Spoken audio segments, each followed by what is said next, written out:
What is going on, everybody? Thank you for tuning in to another edition of On the Road to Victory. I am your host, Jimmy Smith, and I hope you're all having yourselves a great day. It is a little after lunchtime here. Got a break going to record this, put this out whenever the hell I can, but we've been talking about the Eagles' needs. Obviously, we've added some pieces in free agency, but we're going to get into some trade candidates. I know you've been asking me about it, so whip this up tonight. Finish it this morning, and now we're going to talk about it. But I appreciate each and every one of you taking the time. Appreciate you hitting that like button, subscribing, sharing stuff, all that you're doing to support the channel. Cannot thank you enough. But we looked at those linebackers. We looked at the top 200 remaining free agents last night, and obviously some slim pickings at certain positions.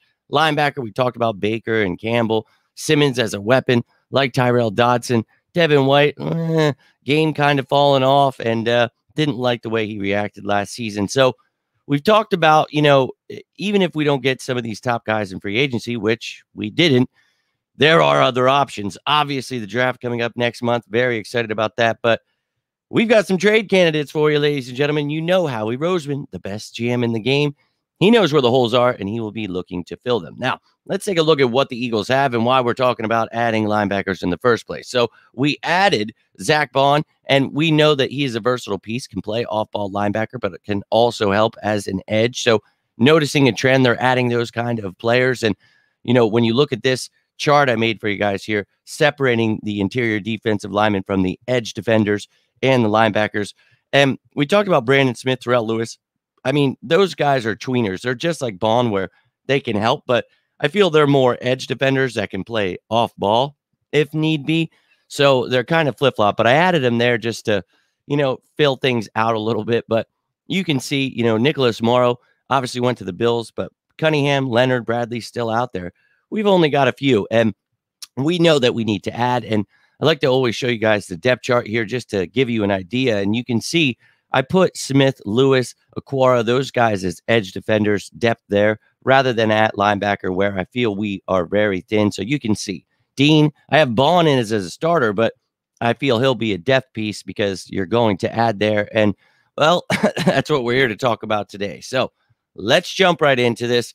And, you can tell me who you feel we should try to trade for. I'm going to give you my 10. You can tell me whether you like these guys, don't like these guys. If, you have a question about someone else, I can tell you maybe why I don't have them on this list. But let's jump right into it, baby. Top 10 trade candidates for the Philadelphia Eagles at linebacker. At number 10, we're going to start it off with E.J. Speed over there in Indianapolis, and 6'4", 227, 28 years old, out of Tarleton State. Former fifth-round pick in 2019 and started 11 games last year. And you can see the missed tackle percentage, 12.1. And the completion percentage allowed in coverage on the right side there, 64.4. So we need guys that can tackle, need guys that can cover. That's pretty good in coverage there. Missed tackle percentage, it's not horrible, 12.1%, but there are some better guys at that. But take all of the stats with a grain of salt. I think E.J. Speed is a talented kid that would fit in athletic, that could do what we need him to do in coverage and with stopping the run.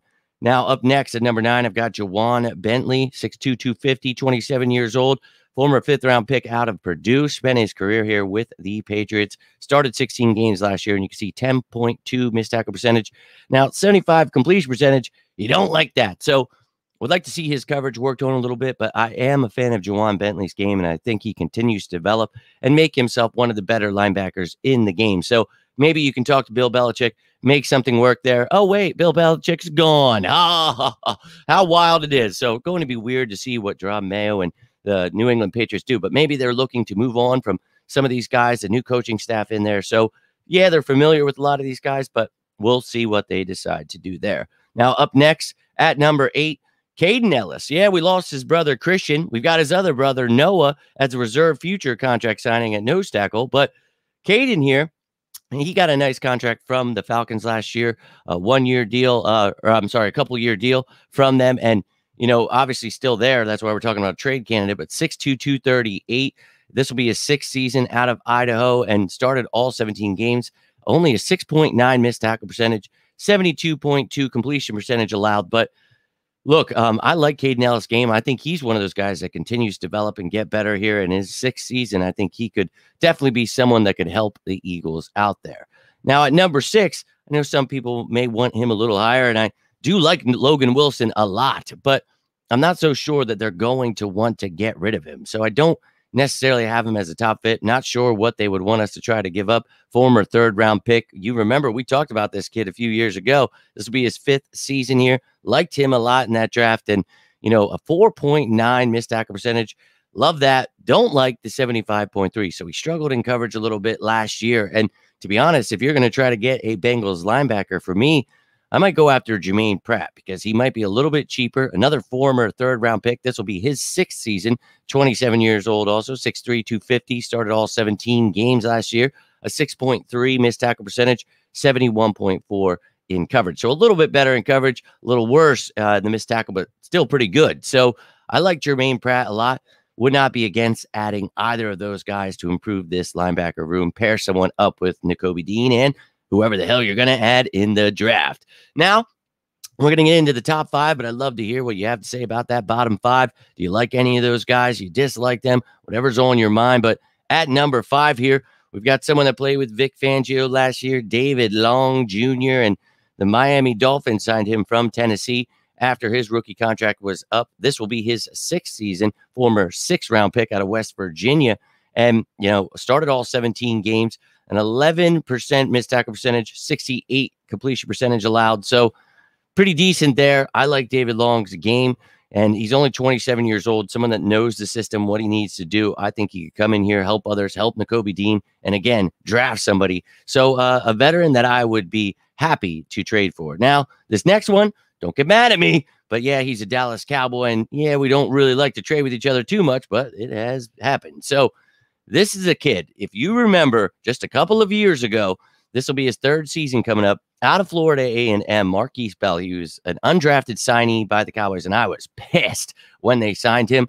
And look, I loved this kid, thought we could get him in the 7th round, maybe undrafted. He goes undrafted. I was so excited, and then the arch nemesis gets him. Damn it. 6'3", 205, 25 years old, played safety. And this dude, they used him as that weapon I've talked about, getting Isaiah Simmons, trying to get Jeremy Chin, who's now with the Commanders. Maybe you could talk them into getting Marquise Bell. And no, I'm not giving him Hassan Reddick, but man, I would love this kid. You can see a 4.1 missed tackle percentage, 68.1 completion percentage allowed. Pretty damn good at both. And this kid, he is a weapon. One of those linebackers that obviously I just said former safety like a Nicholas Morrow, where, yeah, he's not the heaviest guy, but, these linebackers these days, they're getting a little smaller. And I think with him, you would use him as a weapon, not necessarily just a linebacker. So you would need to add more than just Bell, but would not be against that. Now, this top 3 here, I'm a big fan of all these guys, and I think these are the ones you really should try to go after here. And Jeremiah Owusu-Koramoah, we talked about in the draft in 2021. Former 2nd-round pick out of Notre Dame, only 24 years old, had some heart issues, so was dropping. And look, man, I'm still a big fan of this kid. 11.4 missed tackle percentage, 77.8. So the numbers do not look great, but I'm telling you, this kid is a freak of nature, and you can see 20 tackles for a loss, 3.5 sacks, 6 passes deflected, 2 interceptions, a forced fumble. This dude, he's only going to get better. This will be his 4th season coming up. So maybe if they're not going to extend him, they don't want to deal with that next year, maybe you trade him to us and we can make something work. But man, I would love to have JOK. And you guys remember how much I was into him during that draft. So still looking for a linebacker here, Eagles. So would not be against it if the Browns would be willing. You never know. Maybe give them somebody for Jim Schwartz to play with.